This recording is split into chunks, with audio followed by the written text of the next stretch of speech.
¿Qué es la Navidad para usted? La palabra Navidad significa nacimiento, o la celebración del nacimiento, en este caso de nuestro Señor Jesucristo. Como les venía diciendo, vamos a estar compartiendo estos domingos el verdadero sentido y significado de la Navidad, no para saberlo, sino para experimentarlo. Le prometo que si usted abraza la verdad de la palabra, va a tener de las mejores Navidades de su vida, sino la mejor. Pero reflexionando y pensando qué es Navidad, lo primero que quiero mencionar es que Navidad es Dios con nosotros. Navidad es Dios entre nosotros. Navidad es Dios a favor de nosotros. Navidad es Dios con nosotros. Amén. Es el deseo de Dios no solamente de estar cerca de nosotros, sino es Dios con nosotros. Hay una profecía acerca del nacimiento del Mesías, y esta profecía hablaba de Jesús como príncipe de paz, admirable, consejero, Dios fuerte, pero también dice Emmanuel. Es el nombre que se le da al Señor Jesús. No, de ahí donde hablan del niño Manuelito, ¿no? Y Emmanuel significa Dios con nosotros. Dios con nosotros. Ahora, ¿qué significa que Dios esté con nosotros? ¿No? Temo que una de las implicancias de la religiosidad hace que las cosas simplemente se den por entendidas. ¿Has conversado alguna vez con alguien y que estabas hablando de un tema o un encargo y la persona te dice, sí, ya sé? Y cuando se trata de que lo haga, hace completamente distinto, porque esa persona da por entendido que sabe lo que no sabe. ¿Les ha pasado? Y ay Dios, no, y de repente era algo demasiado importante. Y mucha gente como que dice, sí, Dios vino al mundo, claro, yo sé, pero tú no entiendes las implicancias de qué significa que Dios esté con nosotros. Amén. No has hurgado en la riqueza y en la revelación que hay en el hecho de que Dios esté con nosotros. Dios con nosotros. Amén. Primero déjame decirte que hay dos milagros portentosos aquí. El primer milagro para que Dios esté con nosotros es el milagro de la concepción de María. Amén. Estamos hablando de Dios. Estamos hablando de nuestro Creador. Estamos hablando de Dios, el diseñador del universo. Y no es que Dios simplemente diga, ok, ya voy a estar con los hombres. No, esto no es tan, ¿me entiendes? Primero Dios tuvo que ver la forma de introducirse a la humanidad y de tomar un estadio no divino en la absoluta dimensión de la divinidad. Amén. ¿Cómo podía hacerse eso? El mismo nacimiento de nuestro Señor Jesucristo fue una obra maestra. La Biblia nos dice que no solamente el nacimiento, me estoy adelantando, sino la concepción misma, porque hay dos milagros. Uno, la concepción, y otro milagro, su nacimiento. La concepción de Jesús, amén, cuando el ángel visita a María y le dice, María, eres dichosa María, porque tú has sido elegida para ser portadora del Hijo de Dios.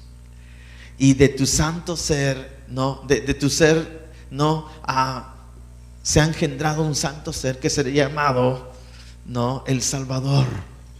Amén. Y para que eso ocurra, Dios tuvo que hacer un milagro. Dice que el Espíritu Santo vino sobre María y ella halló que había concebido del Espíritu Santo de Dios. Algo impresionante. Nunca jamás había pasado esto, que Dios mismo pudiera venir sobre una persona y que en ese caso una mujer pudiera concebir de Dios mismo. Déjame decirte que Jesús es el Hijo del Espíritu Santo. No lo llego a entender completamente, pero sabemos que José no era el padre de Jesús. José era el padre adoptivo de Jesús, putativo de Jesús, pero no era el padre genuino de Jesús, porque Jesús fue concebido por obra y gracia del Espíritu Santo de Dios, un milagro. En las venas de Jesús no corría una sangre común. No, la Biblia dice que por el pecado de Adán, todos nosotros no hemos sido afectados por el pecado de Adán. Amén. Ya hay un pecado en la concepción por el mismo hecho de ser descendiente de Adán. Pero Jesús, al no ser descendiente directo de Adán, entonces no tenía pecado en sí mismo y no tenía inclinación al pecado. La sangre de Jesús era una sangre diferente, era una sangre inmortal al no ser afectada por el pecado. Por eso la sangre de Jesús aún está viva y está en el propiciatorio santo, en el lugar santísimo, diciendo que fuimos justificados. Es la prueba de nuestra justificación. Lo que estoy diciendo que Jesús, al no haber nacido en pecado, entonces no tenía por qué morir, porque la muerte viene a consecuencia del pecado. Nosotros morimos porque somos afectados por el pecado desde Adán hasta el día de hoy. Entonces el plan de Dios de hacer concebir a esta virgen fue algo que Dios esperó. Escuche, fue algo que tuvo que probar la paciencia de Dios. Le explico. Cuando Adán y Eva pecan, amén, Dios busca a Adán y Eva y ellos se habían escondido. Lo que es el pecado, cuando uno falla a Dios, sí, cuando uno peca, se suele alejar de Dios. No te alejes de Dios cuando fallas, corre a Dios. Adán y Eva corrieron de Dios, pero miren, Dios buscó a Adán y Eva. Y en lugar de arrepentirse, ellos se excusaron. Dijeron, no, Señor, la serpiente me engañó. Y Adán dijo, no, es que ella, Señor, ¿no? O sea, se excusaron ambos y la serpiente, como no tenía dedo acusador, no tenía quien acusar. Entonces Dios dice esto a la mujer: por cuanto esto hiciste, vas a dar a luz con dolor tus pequeños, ¿no? Vas a dar con mucho dolor a luz. Y luego Dios se dirige a la serpiente y le dice esto a la serpiente: por cuanto esto hiciste, maldita serás, te vas a arrastrar en la tierra, vas a comer polvo todos los días de tu vida, y de la simiente que nazca de la mujer, es decir, de la descendencia, se levantará alguien que te va a aplastar la cabeza. ¿Quién era esa simiente? La simiente de Eva es Jesús. Es decir, desde el mismo hecho de la caída del hombre, ya Dios había preparado, Dios tenía un plan glorioso y secreto de introducir en la humanidad su misma simiente. Es decir, Adán era creación de Dios, pero Jesús, su hijo. No es lo mismo ser creación que hijo. Es el unigénito Hijo de Dios.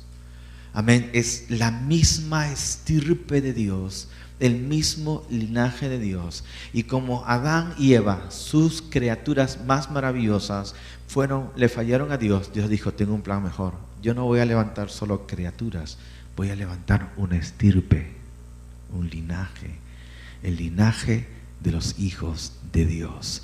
Y un hijo se parece a su padre. Amén.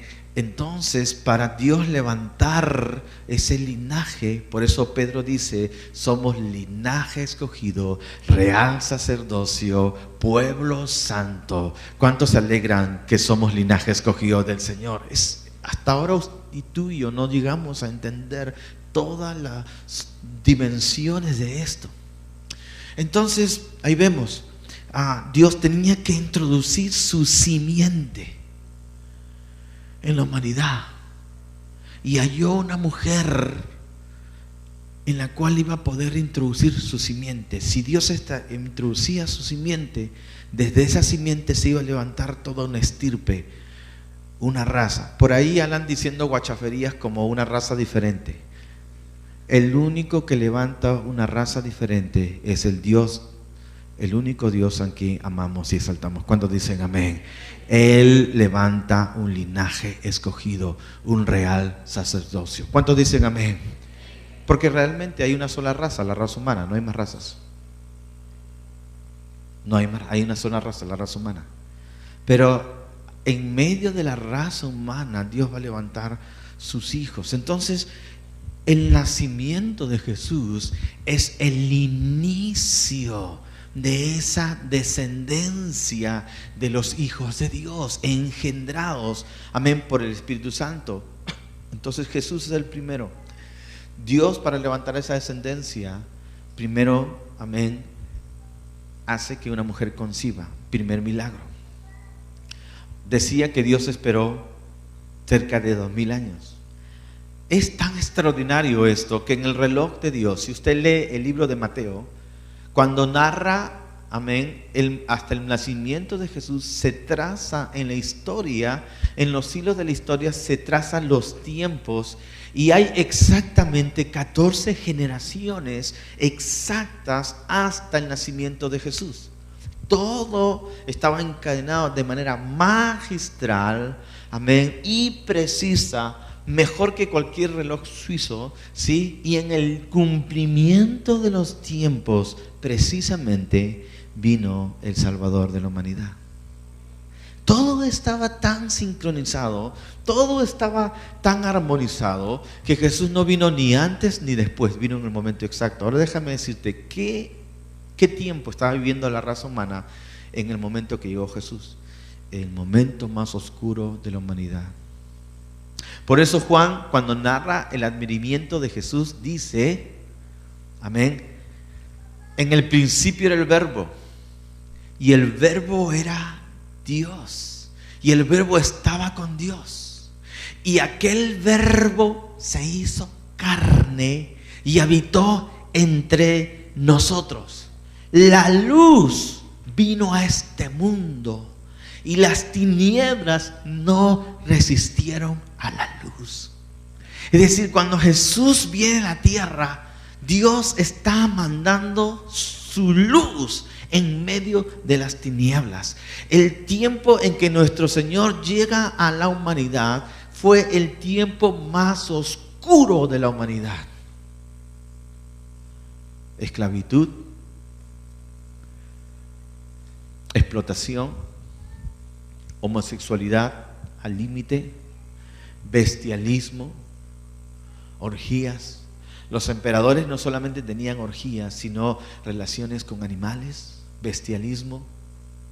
De ahí vienen Nerón, Calígula y todas esas historias de los Césares. La decadencia al máximo, hombres con hombres, mujeres con mujeres, era tremendo. Los hombres eran vendidos como mercancía, habían esclavos. Hoy día la gente se quiere, han pasado más de 2000 años después de Cristo, todo fue cambiado, todo absolutamente fue cambiado. Y hoy día nosotros vamos a un estadio y nos divertimos en la competencia, porque la competencia es algo natural a nosotros. Vemos que los equipos de fútbol, de vóley, hockey, qué sé yo, lo que sea, ahí hacen una competencia y vibramos con la competencia, y así nos solemos divertir en esta época. Pero en ese tiempo la diversión eran gladiadores luchando contra esclavos que querían su libertad, y lo que veía la gente era un brazo siendo mutilado, otra cabeza siendo mutilada, sí, gente siendo degollada, ¿me entiendes? Y la gente vibraba con eso. Era la diversión normal y común. La gente estaba desquiciada. ¿Me estás siguiendo?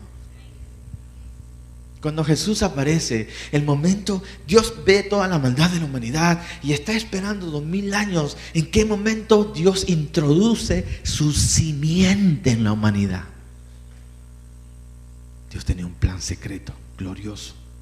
Por eso cuando Jesús nace, que es el segundo milagro, la Biblia dice que los ángeles del Señor cantaron en los cielos. Y unos pastores vieron sus ángeles cantando. Es decir, el nacimiento de Jesús en la tierra fue un espectáculo. Los hombres ni enterados. Los pastores, ¿qué está pasando?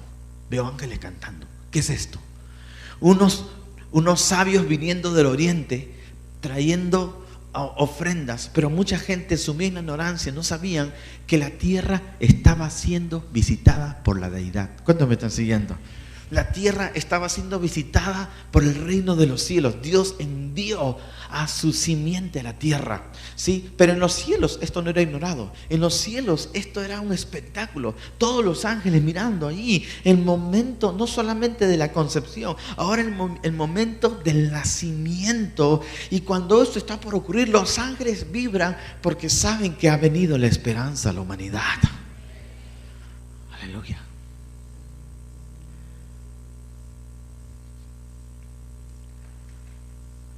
Esto no fue tan así, porque nuestro archienemigo, el diablo, trató de evitar esto. Es más, toda la historia del Antiguo Testamento, todas las historias de estos hombres y mujeres de Dios,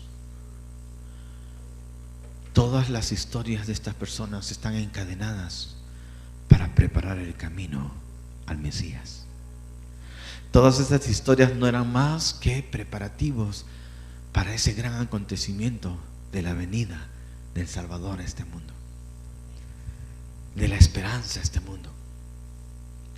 Amén. Todo habla de Jesús, pero también esta historia menciona los ataques de las tinieblas para echar a perder el plan divino. Por eso cuando Herodes se entera de que ya había nacido Jesús, Herodes manda matar a todos los bebés menos de un año, porque Herodes veía una amenaza para su imperio. Pero mientras Herodes veía una amenaza para su imperio, Satanás veía otra amenaza para su imperio en la tierra. ¿Quién inspiró a Herodes ante tan cruento asesinato de asesinar a todos los bebés que eran los primogénitos? ¿Quién? Las tinieblas. ¿Por qué? Porque estamos en un momento clímax de la humanidad. En el reloj divino, sí, el secundero estaba por marcar el momento exacto del nacimiento de Jesús. ¿Cuántos alaban su nombre? Y qué interesante que el acontecimiento más glorioso de la humanidad no fue dado en la clínica más famosa, sino en un pesebre. Y hay un efecto redentor aquí, lo vamos a hablar más adelante. ¿Por qué el Señor nació en un pesebre? ¿Por qué le trajeron oro, incienso y mirra? ¿Cuál es el significado de todo esto? ¿Qué es lo que tuvieron, qué es el precio que tuvieron que pagar José y María? Amén. Pero a veces, repito, damos por sentadas las cosas y le quitamos toda la valoración porque vivimos ahí como que presos del sistema. Que Dios nos libre de ser presos del hechizo del sistema. ¿Cuánto dicen amén? Entonces, ahí está. Ahora Jesús se acerca a la tierra y Él, amén, recuerde, Navidad es que Dios con nosotros. De eso estamos hablando. La Navidad es Dios con nosotros. Quiero decirles esta hora que Dios es eminentemente relacional. Dios es extraordinariamente relacional. Hasta ahora, en este momento, el Dios, escúchenme esto, el Dios que la gente tenía, estamos hablando de una época muy oscura, de esclavitud, de asesinato, la gente se divertía viendo sangre. ¿Te imaginas tú yendo a tu contigo? Chicos, hoy día hay gladiadores. Nosotros vemos, yo crecí viendo gladiadores y era como una película, pero esto era cruento. Y ahí los niños saciándose de ver sangre. Esa era la diversión. O sea, la gente estaba desquiciada. Pero cuando Jesús aparece, Él muestra no un Dios guerrero, muestra un Dios misericordioso. Para ese tiempo era desconocido tener un Dios de amor. Los dioses eran guerreros. Era el Dios de Olimpo, el Dios Zeus, era el Dios Marte, dioses de la guerra. ¿Me entiendes? Los dioses no podían tener ternura, no podían abrazar, no podían tener amor. Pero cuando Jesús viene a tener ternura, viene a tener amor. Y Él dice, ¿oíste que fue dicho ojo por ojo, diente por diente? Pero yo digo, si alguien te da en la mejilla derecha, dale también la otra. Amén. Fue Jesús quien introduce el servicio. Los dioses daban órdenes. Los dioses dictaban órdenes, eran tiranos. Pero Jesús viene a decir, el más grande entre ustedes será el que sirve. Y le sacó los zapatos a los discípulos. No te lo voy a sacar, tranquilo. Y les lavó los pies. Amén. Eso es lo que hizo nuestro Señor. Cambió todo. Entonces esto nos lleva a la primera razón de por qué Dios está con nosotros. Dios está con nosotros, número uno, para mostrarnos a un Dios como Padre. No un Dios guerrero. No un Dios tirano. Un Dios que quiere ser papá. Amén. Un Dios que quiere ser papá. La verdad que la imagen verdadera de paternidad está en Dios. Cuando una persona no tiene a Dios como papá, va a perder su imagen de paternidad. Y Jesús dijo a Felipe, Felipe, tanto tiempo hace que estoy entre vosotros y no me has visto. El que me ha visto a mí ha visto al Padre. Entonces Dios viene a mostrarnos, o Jesús viene a mostrarnos a Dios como papá. Por eso la Biblia dice que nosotros podemos llamar al Señor Padre, Abba, Papi, Papito. Amén. Era algo completamente ajeno a la época. 2.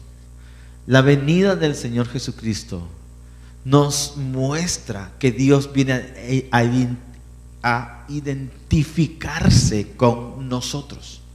Él se identifica con nosotros rotundamente. Hebreos dice, en el libro de Hebreos, el capítulo 4, observamos lo siguiente. Amén. Si usted puede ir conmigo a su escritura, a su Biblia.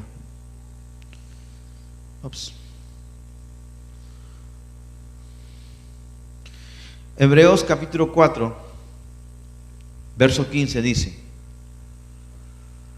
porque no tenemos un sumo sacerdote que no pueda compadecerse de nuestras flaquezas o debilidades, sino uno que fue tentado en todo como nosotros, pero sin pecado.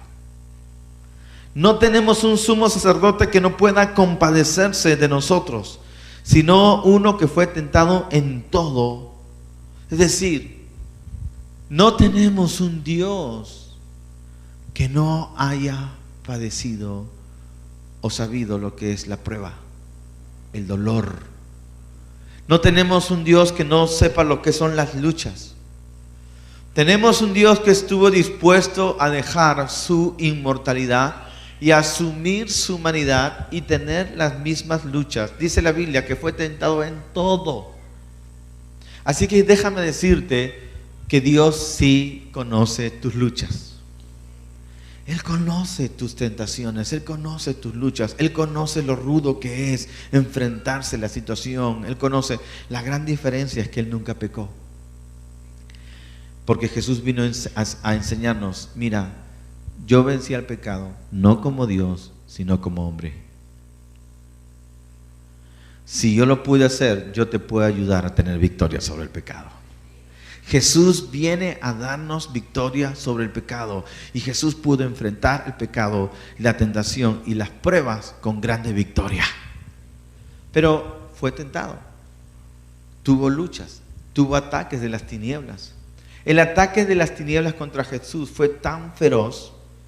La Biblia dice que Él fue al desierto a buscar dirección de Dios 40 días sin comer, amén, y estuvo ahí ayunando, y después, o en ese interín, el diablo mismo viene a tentarlo, Satanás mismo, y lo tienta en 3 cosas, amén. Jesús tiene una gran victoria, viene en el espíritu del poder, pero ya casi al final de su ministerio, dice la palabra de Dios que está Jesús en el huerto de Getsemaní orando: Señor, esta es tu voluntad. Si no es esta mi copa, pásala, Señor, porque la verdad es muy duro. Y fue tan duro que Jesús mismo tuvo una lucha de rendimiento al Señor. Y fue tan intenso aquello, porque hay momentos en tu vida donde tú sabes que vas a tener que hacer la voluntad de Dios y te va a costar. Es como si te estuvieran desgarrando en vida. Porque tus emociones, tus sentimientos, tus deseos, dice, Dios, esto no, es mi carrera. Oh Dios, esto no, es mi futuro. Oh Señor, todo lo que tengo es duro, esto es lo más querido, pero Dios, o sea, no es lo que exactamente calza con la voluntad perfecta de Dios. Y es como diciendo, ok Señor, si tú quieres. ¿Me estás siguiendo? Fue tan intenso esto que nuestro Señor Jesucristo dice, su sudor fue como gotas de sangre. Nadie de los que estamos aquí ha tenido una prueba tan dura que tenga que sudar gotas de sangre, pero Él sabe lo que tú enfrentas en la prueba.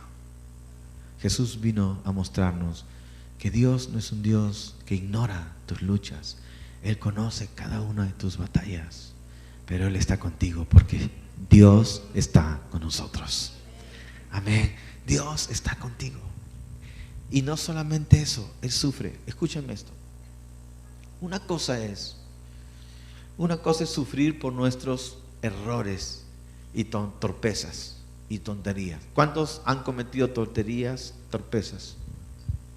Y ay, la regamos. Y luego, pagas duro, no, de repente una deuda, qué sé, un préstamo que no debiste tomar, una compra, o decisiones, sí, te duele luego, ¿verdad? Tantas cosas que hicimos y es duro, toma a veces semanas, a veces años, a veces dura muchos años y sufrimos. Pero bueno, tú sabes que ya la hiciste. Pero una cosa es sufrir por tus errores y otra cosa es sufrir por errores de otros. Una cosa es sufrir justamente y otra cosa es sufrir injustamente. Jesús nunca cometió un error, pero sufrió. No por sus errores, porque Él fue impecable. Él sufrió por tus errores y mis errores. ¿Por qué? Porque Dios quiere estar contigo. Porque Navidad es Dios con nosotros. Él estuvo dispuesto por amor. Amén. Él nos ama, Él nos entiende. Y no solamente sufre, sino además te dice, ok, te voy a ayudar a salir adelante. Te voy a ayudar a salir victorioso. Número 3. Navidad es Dios con nosotros. Dios hizo hombre 3 para poder morir en nuestro lugar. Él se hizo hombre para poder morir en nuestro lugar. Como Dios no podía morir. Un Dios no puede morir. Dios no puede morir, es Dios. Se hace hombre. ¿Y por qué se hace hombre? Porque no fue un ángel que pecó en este caso. Fue un hombre que pecó. Y si un hombre pecó, para redimir a la humanidad, otro hombre tenía que morir. Solo que ese hombre que iba a morir no podía ser otro hombre pecador, porque ese hombre pecador hubiera muerto por su propio pecado. Pero para morir por los pecados que no hubiera cometido, tenía que ser un hombre que nunca había pecado, impecable. Y Él era el hombre que nunca pecó. Jesús fue el único bebé que abrió sus ojos a este mundo, que ya tenía un designio adelantado. Fue la única criatura que nació para morir. Su destino ya estaba trazado por el drama de una muerte asignada a la edad de 33 años. Era la estrella del Señor, su muerte sacrificial. Ningún niño nace para morir, pero Jesús nació para morir por la humanidad. Él se hizo hombre y habitó entre nosotros. La tercera razón, estamos viendo, ¿no?, por qué Dios se hace hombre. Amén. Él toma nuestro lugar. Sí. Cuarto, Él lo hizo para mostrar cómo un hombre puede obedecer. Cómo un hombre puede obedecer. En el Filipenses capítulo 1, 2 y 3, sobre todo en el capítulo 2, la Biblia dice que Dios es, que Jesús, siendo en forma de Dios, no estimó el ser igual a Dios como cosa que aferrarse, sino que se despojó de sí mismo, de su deidad, y tomó forma de hombre, y estando en la condición de hombre, se humilló hasta lo sumo, haciéndose siervo y obediente hasta la muerte. Escúchenme. Dios no solamente se hace mortal, Dios se hace siervo, se hace un servidor. Dios nunca había obedecido nada porque Él es Dios, Dios manda. Pero Jesús se hace hombre, Dios se hace hombre para mostrar a un Dios que también obedece, que también se somete a las autoridades. Escúcheme, mientras nosotros gozamos con el espectáculo de Jesús haciendo milagros, la humanidad se recrea mirando a Jesús caminando sobre las aguas, multiplicando los panes, ¿verdad? Perdonando a la gente, mostrando toda su gloria. Ese es nuestro espectáculo. Pero ¿sabes cuál era el espectáculo en el reino de los cielos? Ahí estaba Dios el Padre, ahí estaban todos los arcángeles, serafines, estaban mirando, y ellos no se sorprendían por los milagros, porque eso es normal en el reino de los cielos. ¿Sabes de qué se sorprendían? Está obedeciendo, se está sujetando a las autoridades humanas, está honrando a sus padres, le está lavando los pies a sus discípulos, está sirviendo. ¡Wow! Y todos los ángeles miraban a Dios. Señor, es tu Hijo. ¿Cuántos alaban a Dios? Jesús vino a mostrarnos, amén, la importancia de la sujeción a la autoridad divina, de someterse y obedecer, porque era la manera en que Dios iba a establecer su reino en la tierra. Por eso la Biblia dice: tomó forma de siervo, se humilló y obedeció hasta la muerte, y muerte de cruz. Amén. Tenemos un Dios que no solamente manda, tenemos un Dios que no solamente vive en la gloria. No es un Dios solo ejecutivo, es un Dios que se encarnó y sabe y conoce las luchas de los hombres. Amén. Ese es el Señor. Y cuando decimos Navidad, estamos celebrando la venida de ese Dios al mundo. Y finalmente, Dios hizo hombre para mostrar a la humanidad todo lo que un hombre rendido a Él puede hacer. Todo lo que un hombre rendido a Él puede hacer. Porque lo que Jesús hizo en la tierra no lo hizo como Dios, porque no estimó ser igual a Dios como cosa que aferrarse. Él lo hizo como un hombre sometido a la ley de Dios, a los pactos de Dios. Todo milagro, toda obra del Señor lo hizo en su calidad de hombre ungido y obediente a los designios de Dios. Es decir, lo que Jesús hizo, los hombres pudieron haberlo hecho, solamente que ningún hombre pudo ser tan obediente como Jesús y tan impecable. Y al ser tan impecable, escúcheme, Dios levantó a ese hombre. Dice la Biblia en Filipenses que muriendo por nosotros, porque obedeció hasta el fin, por esa razón Dios lo exaltó hasta lo sumo y le dio un nombre sobre todo nombre, para que en el nombre de Jesús se doble toda rodilla de los que están en los cielos y la tierra y debajo de la tierra, y toda lengua confiese que Jesús es el Señor, para la gloria de Dios Padre. Ahora, ¿quién es ese Jesús el Señor? Es el Hijo de Dios. Jesús está a la diestra de Dios, no como Dios, sino como un hombre glorificado. Y Dios quiere que en Cristo Jesús todos los hombres pudiéramos tener ese alcance.